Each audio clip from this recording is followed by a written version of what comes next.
I said, young man, I got me up. I want to let be live where I swear. Now he said, I've been rapping my home and I get it. My kid was doing, I'm bringing no problem. On my way, people calling me names. All the trouble I see, I ain't do at the peace. When no suffering, no success, I can't pay the poor. Only how I can pay. Sooner or later, my hustle pay. Never, and I'm rushing myself. Keep it cool, everything out of CC. Too much rushing, I probably chasing. One day. One day. I feel it cool. One day. I'm also gonna pay one day. Enemies can gonna see my face. Me pa know I'm not rushing it. One day, success gonna come my way. I know my hustle gonna pay one day. Enemies can gonna see my face. Me pa know I'm not rushing it.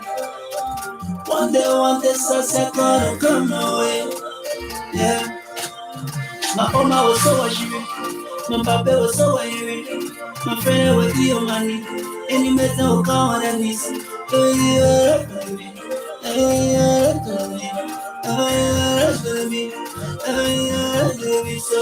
I'm my way. I'm my way. I'm my way. I'm my way. I'm my way. I'm my way. I'm my way. I'm my I'm on my way to this person. I'm looking for money.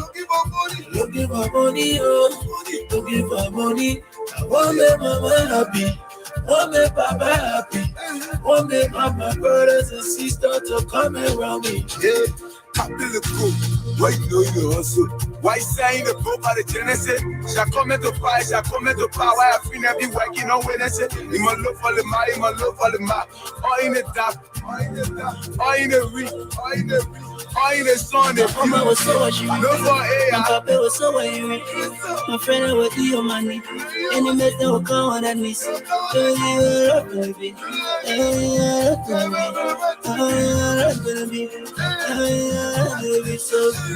my way. I'm my way. I'm my way. I'm my way. I'm my way. I'm my way. I'm my way. I'm my way. I'm my way. I'm my way. I'm my way. I'm my way. I'm my way. I'm my way. I'm my way. I'm my way. I'm looking for money.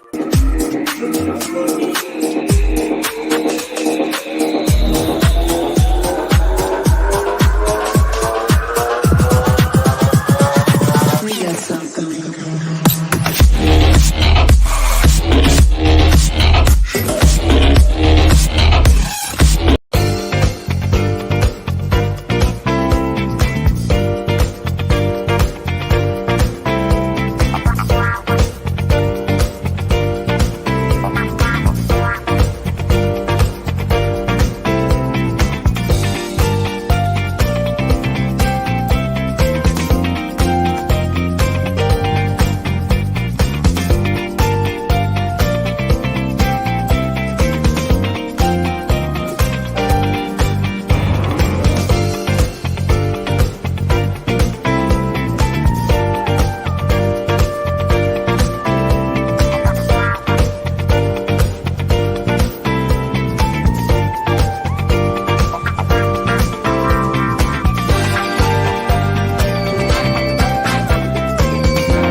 West African, mainly Liberian dishes.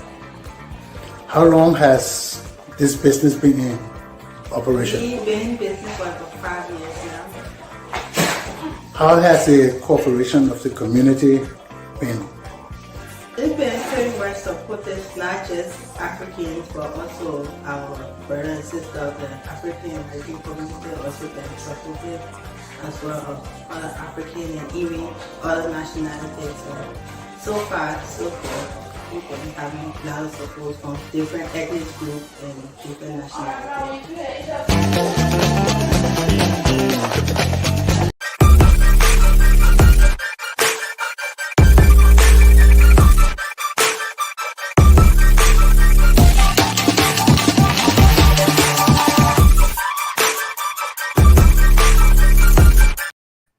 Good morning, ladies and gentlemen. Welcome to Attorney Commander Glapohkpa Chesson talk show. This is Wednesday, November 16, 2022. We wake up to rain in Providence, Rhode Island. Lower 40 degrees and rain. But according to the news, this rain is supposed to last only until mid-morning. Then we're going to tap it off and we're going to be cloudy for the rest of the day. Highs, upper 50s. Okay? So we might hit 60s in some areas, but mostly 50s. Now, you all know that Donald Trump has declared his presidency, his presidential candidacy for this forthcoming election. Mixed views. All over America, mixed views. Even among Republicans, they got mixed views, man. So we're going to see how this plays out this year. Whether this president going to rise, stay where he is, or go down further. It's up to the people of the United States of America. So my topics for this morning are holding Liberia's international partners accountable.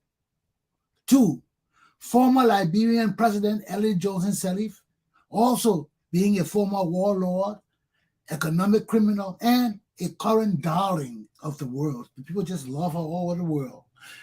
Will there ever be a war crimes and economic court for Liberia and justice for Liberian people? We want to know.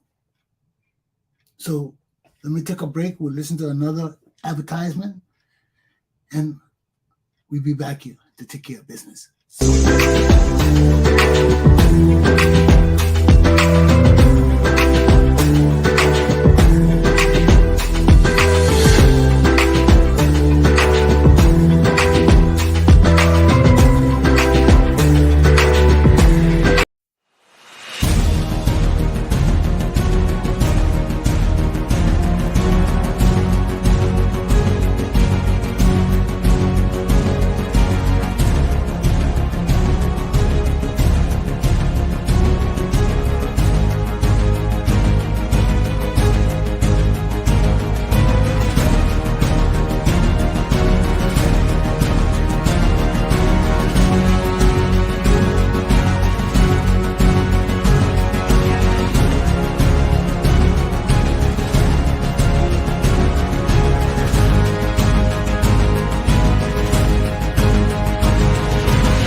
Good morning, ladies and gentlemen. This is Attorney Commander Glapohkpa Chesson.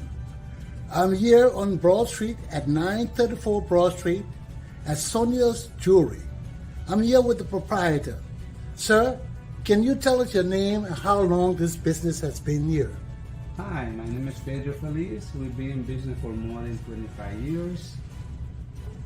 And what kind of support do you get from the community? Oh, we get a very strong support for the community.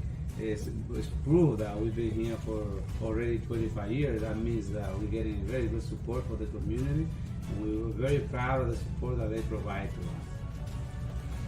Do you have any message for my people? Yes, one of the messages that I want to give to my customers is that if you ever need service related to jewelry, or if you ever need to buy a present for your relative, just think about us.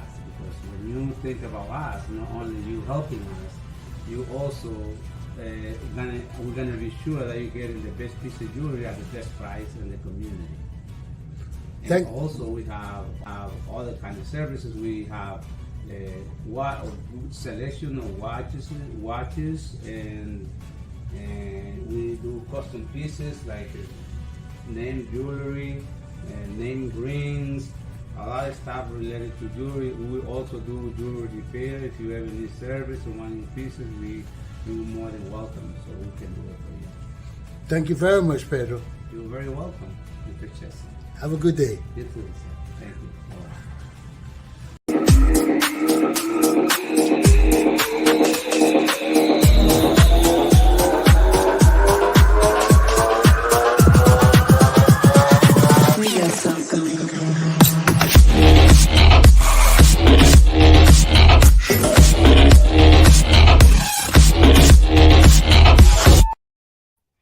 Well, it's good to be back on this day. Let's get right in my lesson. Holding Liberia's international partners accountable. It's about time we start to lay out the accountability and failures or successes of the international community. That's our partners. The international community has been with us for over 40 years, man, since our Civil War. They've been with us through Ellen administration. They're still overlooking us with this George Weah administration. Although they are hands off a little bit, they don't have the military in our country no more. But we are still subjected to the control of the international community. And of late, with these sanctions that's being imposed upon Liberian government officials, the international community has to give us some real clarity on what their position is with this Global Magnitsky Act, the sanctioning of our government officials, and how it's going to impact our country and their involvement and participation in our democracy. We need clarification because all through our history, man, we've been dealing with the international community, going to meetings, going to deciding the fate of our country. In the end, we end up with all the warlords and criminals being our leaders. Now for us to punish these people, it's even hard. It's hard because they're controlling our government. And the same international community that helped us get this far is the same community that allowing these people to do what they want to do. First of all, the international community knows that these people in our government are criminals. They are criminals. All these people are warlords, are economic criminals from the war. These are the people that kill hundreds of thousands of people. They can't be leading us today just for the mere fact that they are in our government. We have a criminal government, a totally criminal government. Warlords, criminal. It all started well. The person who brought all this thing upon us was the very person that is the darling of the international community. And we'll deal with her later on in my next issue, but it's all together. You can't divorce this, what's happening in Liberia now, the corruption, the evils, the bad luck, the negativity, all these things. You can't divorce it from any government in our country. All of them just flowing together. They flow together. Because if a president tells us destroy the country, we'll build it back. What does that mean? We have a blank card to destroy our own country, kill each other. Now the very person that says that is the darling of the world. And we can't bring justice to our country. We can't bring justice to our people. Look at me. For 40 years now, I've suffered injustice. My other people don't want to talk. That's their business. Let them keep quiet. But I've suffered injustice. I got nobody. I don't know no president or king of the world and traveling all. I don't know no people. I made myself so far this since my existence. I don't know nobody. Where is my justice? I suffer for all these useless people, and I'm still suffering for the crimes of my country and my leaders. Where is my justice? I've been suffering since 1980. People just started suffering since 1989 and 90. I was there 10 years before y'all. Where is my justice? I don't have justice. How will I have justice? The people that are supposed to help us get justice are confused.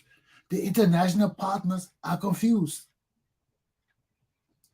Their actions dictate and demonstrate how confused they are, because we cannot get heads or tails of this Malinsky Global Act or whatever. We can't get no heads or tails. You just sanctioning people saying, what's the purpose of the sanction? You can't just sanction people, and they're still living large in my country, controlling my government and making decisions over my people. That's insanity. So we need to hold this international community accountable and need to tell us what you want from us. What do you people want? You want a new different government? You want to kill all our natural resources? What do you people want? You tell us. Because the game's too much. You're making laws that yourself can enforce. Then you're coming out and making us confused and telling us these are the laws, and you're giving these criminals millions and millions of dollars and giving Ellen Johnson-Sirleaf position all in the UN and all in the World Organization. How will we free our country of these damn rogues? How the hell are we going to do that? The international community in bed with these people. How are we going to do that? There's no way we can do that. They're fooling us. Now look at the sanction people. Prince Johnson and Sherman been in our government for years and been sanctioned. Now they're just sanctioning a new group of people, and they're telling us we can't associate with all these people. So what's become of our legislature? They've been associating with Prince Johnson. They've been passing laws and communicating and laughing and all of that. What's going to be happening with them? Are they all going to be sanctioned? We want justice in my country. We want fair justice. Let the justice be across the board. We don't want selective justice. We don't want foreigners coming in our country giving some people justice and leaving other people without justice. That's not the way how the spectrum runs. That's what's bringing our country down and down even more. When foreigners get involved with our country and not dispensing justice like justice is supposed to be dispensed. They want to pity some people and give them favors over other Liberians. It can't work. It can't work. You did that in 1980. You kill our president and give our country. They didn't even give our country to nobody. They just kill our president and left us to fight among ourselves. That's why Liberia is so screwed up today. Because the same international community came, interfere with our country, kill our president in 1980, and just left us to fend for ourselves. They said, well, let them fight among themselves. Whoever emerged as the leader will be the leader. And that's why we ended up going into 14 years of civil war. Now the same international community is back. We're going to protest against you. I'm not in for that protest. That protest is stupid. That crazy people's protest. I want justice and the rule of law in my country. And we're not getting it. We're not getting it. Why? Because justice with our international partners is selective. They want to give some people justice and keep our country down so they can benefit too. You can't have your cake and eat it too. You can't do that, international community. You cannot have your cake and eat it too. You cannot want peace and stability in Liberia and want to rip up all our natural resources. You can't do that because there are no decent government will allow you all to do that because we got law and order. Now look at the other one. They say they're saving our forests. They put all $1 million in having moratorium on our goods. Well, we can't sell it. We can't cut down forests. We need it to grow. So our forest industry develops. They know when you give these corrupt people all that money, what do you think the people will do with the money? We know the people are warlords. We know the people are economic criminals. We're fighting to punish these people. And you're still got these people over us. And you're pumping in millions of dollars to these people, millions of dollars, talking about you don't want to do this. How in the hell you will do this? And you know the people are rogues. It's evident that the people are stealing. Then you're pumping millions and millions of dollars in our country. You're fooling us. We're not fools. Or y'all think we're fools. Yeah, maybe we may be fools. I don't know. But our international partners, man, you got to come to yourselves. You got to show us that you don't want to help us. You got to show us that you mean business. Because the way I see things going, I see deception, I see lies, I see treachery, and I see people trying to steal our natural resources by putting dummies in our government. That's the only way they can steal our resources. I told you, you don't have to steal our resources. You're our partners. We'll work together. Why you want to kill our people and give our nation to dummies so you can take our resources? Why? That's the only reason you will do this. And you'll be confused about your own Global Magnitsky Act. You don't know how to administer it. You think we're small little children, you can just make laws and we play along, go along with it and see how it works and who will fall down the stream and who will get up and ride. What kind of game is this you're playing with us? I don't like games. But my Liberian people, you just follow anybody. You just follow anybody.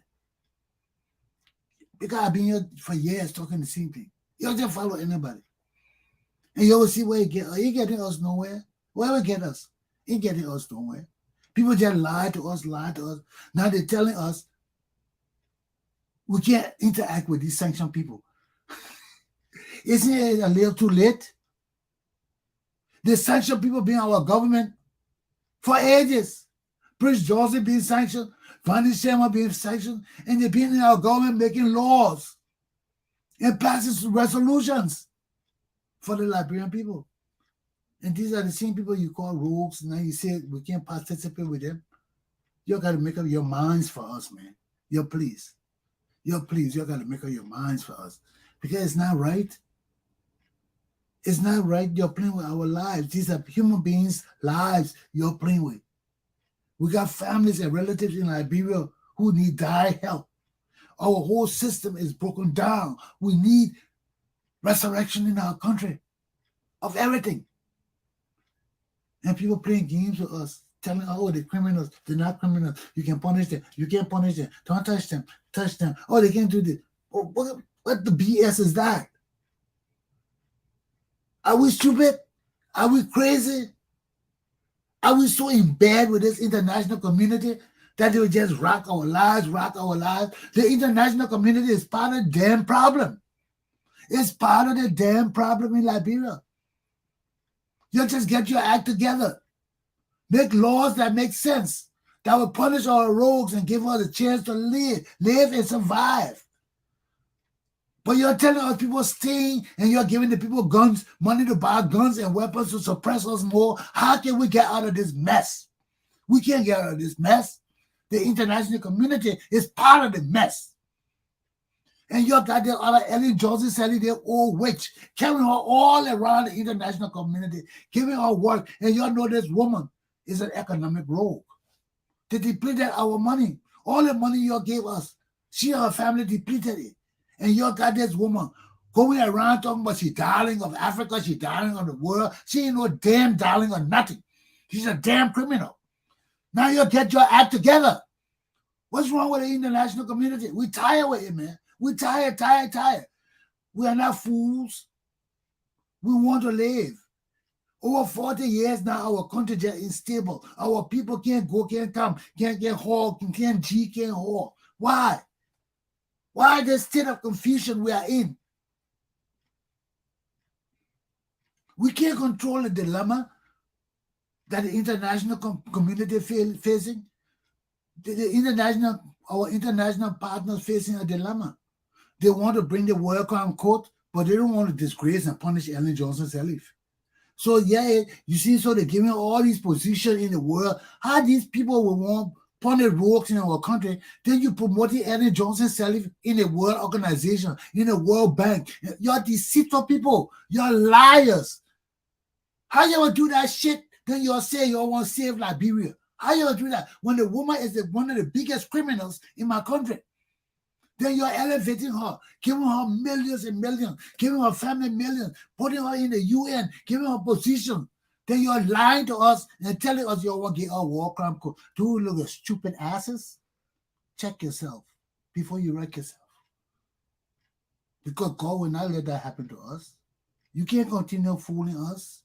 You can't continue misleading us, selecting leaders for us and telling us, oh, these other people bad, or we want you to do this.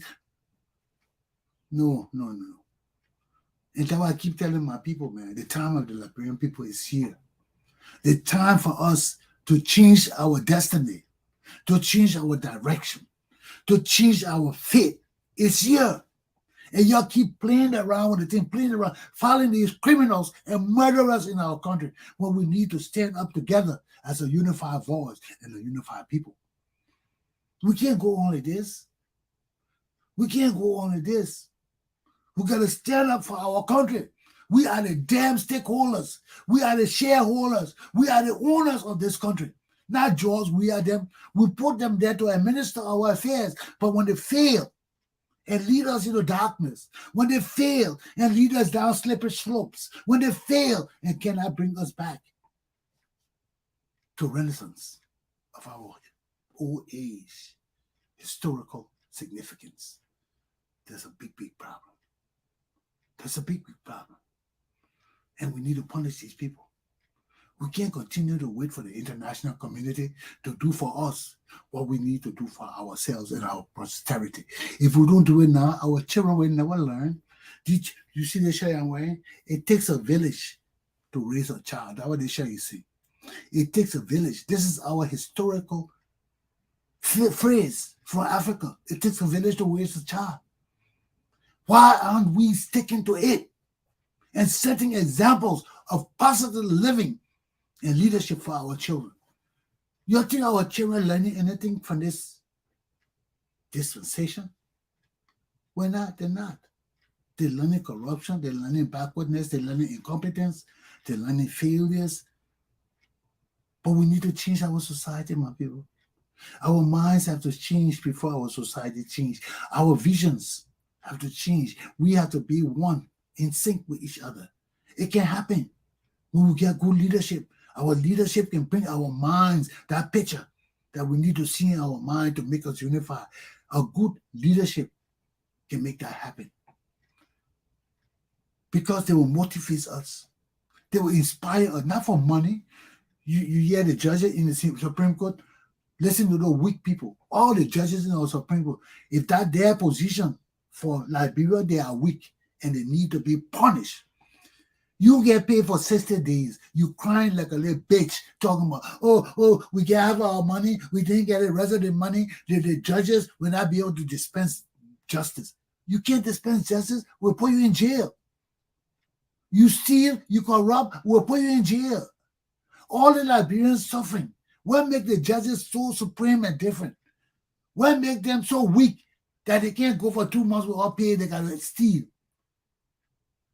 And who is this Blambo judge making that kind of statement of weakness? He can't stand a revolution. These weak-minded people cannot be in our revolution because the revolution takes men and women of strong mind and strong will. Not the pussycats running our judiciary and our courts talking about, because we get paid for 2 months, people will lose their sense of justice. What kind of people are that?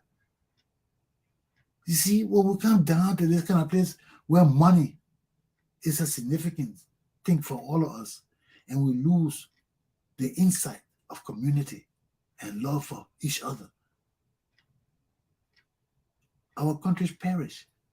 The Americans can do that. Look for money because they're great. They've been through all the things we have been through, and they overcome it. We still going through these things. And we can't look to the Americans and say, oh, we want to be the American, we want to be greedy. No. We We got to change that outlook of our society. Money is not a significant matter in our society. People come first. We are Africans. Our love for our people come first. Because through our people, all of us get wealthy. All of us can get wealthy, man. When we work together, we put hands in, we divide things justly. When they say equal, that don't mean all of us got to get 50 cents, 50 cents. No. No. No. That's why we got to work equitable. Because everybody not equal. Look at your fingers. Look at time. Look all through our time. Nobody has been equal. You have always had the pleasant. You have always had the wealthy. You have always had the powerful. It's always been in our society. But when we talk about equitable, we know that all of us not equal. I went to school. I suffer and learn. Whether my people give me the opportunity or not, everybody cannot attain formal education. So people can say, oh, you went to school, I didn't go to school. There is no guarantee that when you go to school, you get the education I get. Or you become educated like the Americans. There's no guarantee. You can go to school all your life. You may never become educated like some people. It will never stick in your head. But if you go to bake or you go to cook, you may excel in that area further than me. I know nothing about cooking. I'll be scared to even go in the kitchen. I know how to boil rice. I know how to cook rice. I know how to cook certain things to eat a fast meal. But if I really want to cook for people, I can't do that because that's not my forte. But if you call somebody who never went to school, who ain't got no education, you tell them to cook for their house, they can cook for all of us to eat and will enjoy it more than anything. That's the diversity in life. All of us can't be the same, but let's be equitable. Let's know that, hey, my job is to lead. Your job is to serve. But we can still share the wealth equally, equitably. We don't have to get 50-50. Some people work harder than others. Some people work with their hands more difficult than work with their minds. Some people work with their minds more difficult than work with their hands. That way we differentiate the payments. So you know, certain engineers, they may not go to school that much, but they may live in the field and they may know how to do things and build and do things, construction and things we can't do. So some of them deserve more money. That's why you have people on salaries and people on wages. The people on wages usually make more than the people on salary. Why? Because there's no limitation to your wages. If I'm on salary, I can only work for 8 hours. After 8 hours, I go home. You working for wages, you can work overtime, X number of overtime. You see, and that's why even with the pay there, we try to make it equitable. So with me, with my education, I may make $75,000. You don't have no education, but you can work all the overtime you can work. So how to say balance out? I can only work from 8 to 4 because I make $75,000. That my education, my experience, all of that compensates me for that. You don't have that kind of experience, but you have the ability to work all the hours you want to work. So you can make $70,000 just like me a year. But the only difference is you got to work more hours than I got to work. But it's equitable. You getting good pay. Maybe if you do 2 or 3 overtime, your pay will equal to my pay for the year. We have the same pay for the year. But you just got to do more. And that's the fairness in everything. You can't get paid the same way I get paid because you never went to school. You never spend hours learning books and learning other people's philosophies and learning how to solve problems. We had to do that in school to get a law degree. You think it's easy? It's not easy. It's not easy. It can drive you crazy. It drives people crazy because you got to memorize. You can't just go there and say, I will learn and do it. No, some things in the law, you got to memorize it. It got to stick in your head. You got to be able to regurgitate it, vomit it, word for word. You don't have to do that with building a house. You don't have to memorize all those kind of things. Maybe some things you do have to memorize if you got to screw a window in a certain way. You got to do, yes, maybe that. but are under certain circumstances. So, from my experience in the job I do, paperwork is hard, harder than handwork. When you got to do paperwork, it's hard because you're dealing with your mind. Hand work, you get tired, but mostly in your body, but you don't use your mind that much. So that's the difference between pay and work experience and all of that. So there's equitable standards of living among all of us. And when our leadership in our country understands this, understand that yes, all of us can be equal in some means, but we're not equal in other means. That breaks down the whole barrier because all of us will have the chance to live. All of us must have the chance to live. You can't have one people just making all the money and not providing opportunities for other people in the society to live. You got to provide the society. If you can provide the education for the people to go out and make money, which is vocational education.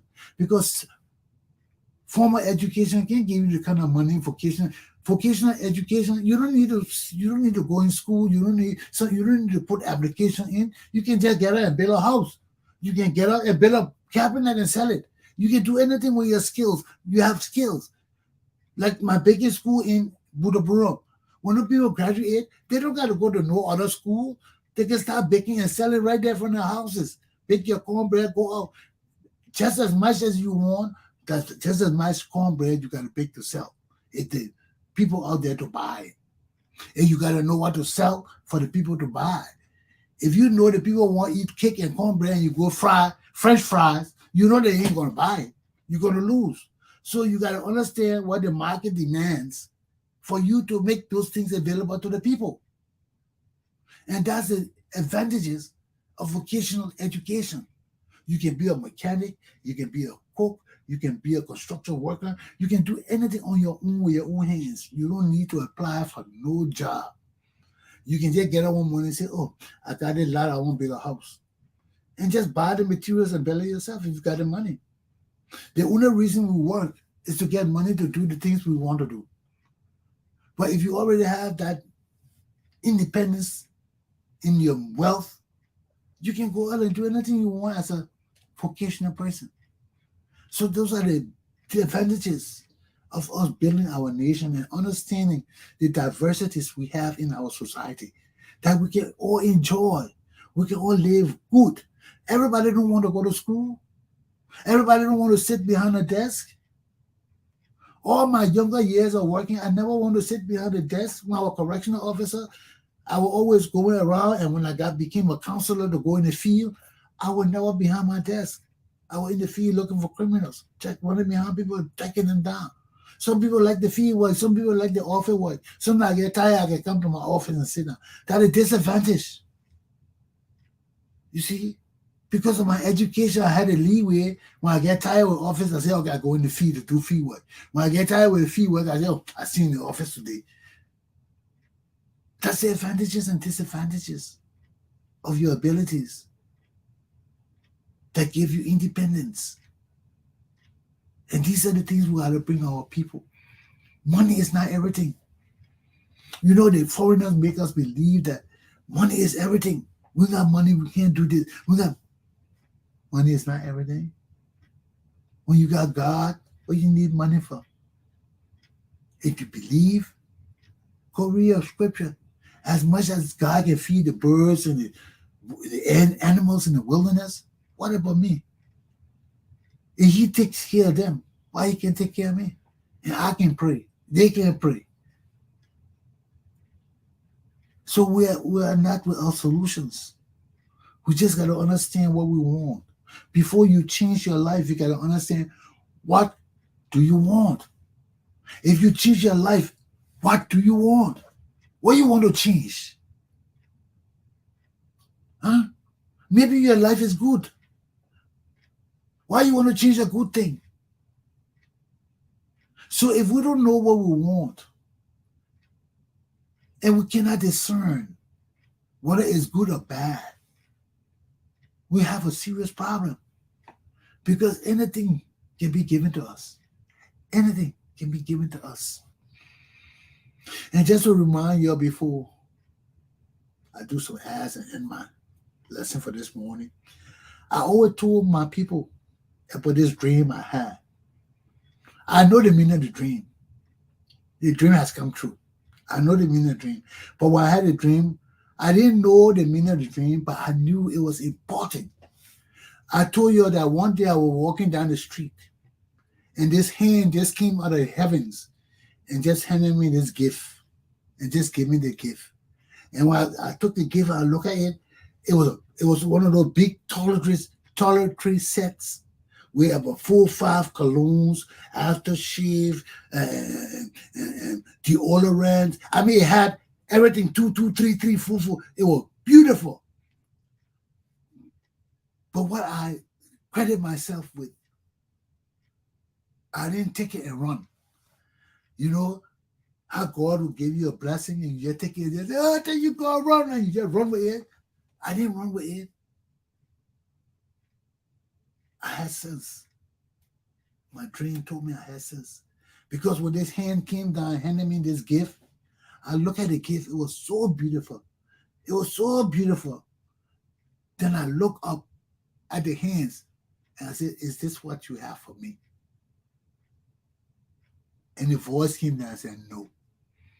And the hand came down and took the gift from me and took it back and gave me one bottle.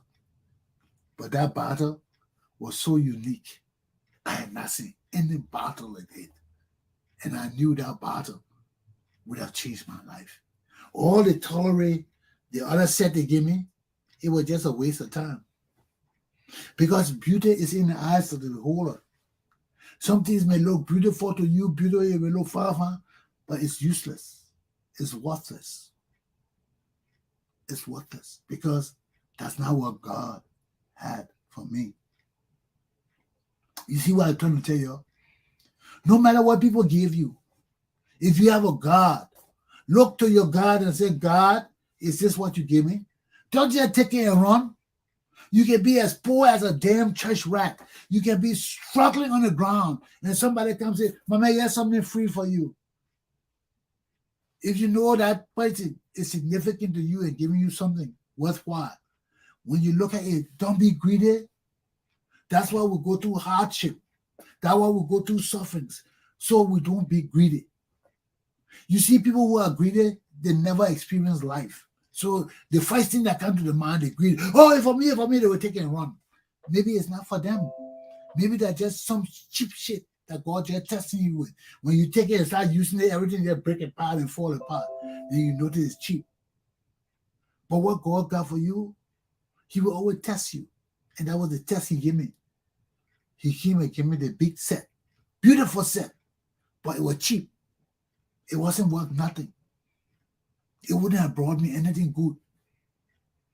And God bless me. I had the sense enough not to take it and run and say, oh, yeah, God bless me. I got all this. It plenty. No, not because it plenty don't make it good. Because it plenty don't make it good. No, my people, don't think like that.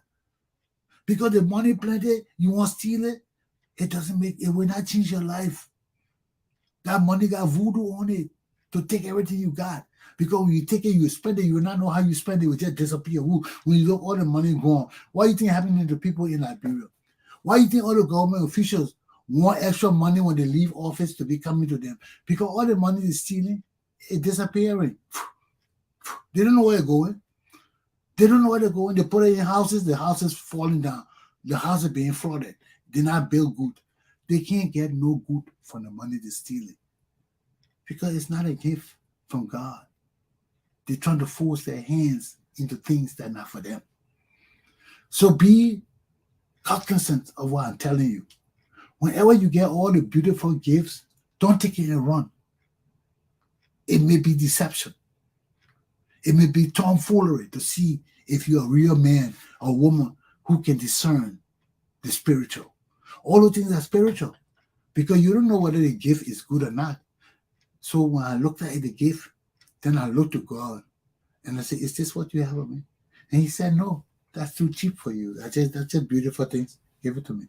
And He handed me what He had for me. So I'm just using my example to tell you all that our struggles are different. My struggle was different, so God showed me my struggle. He showed me that all the fine things not fine.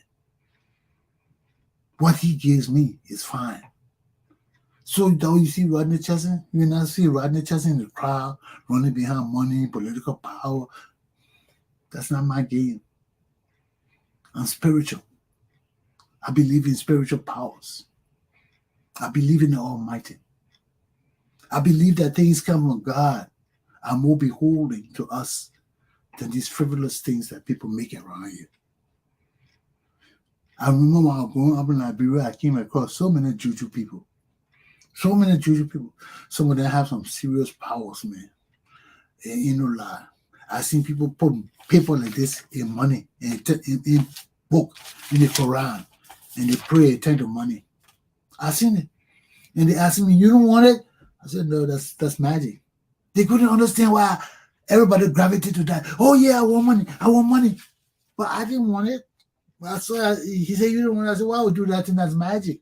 He said, wait, my magic. You see the thing? I said, that's magic.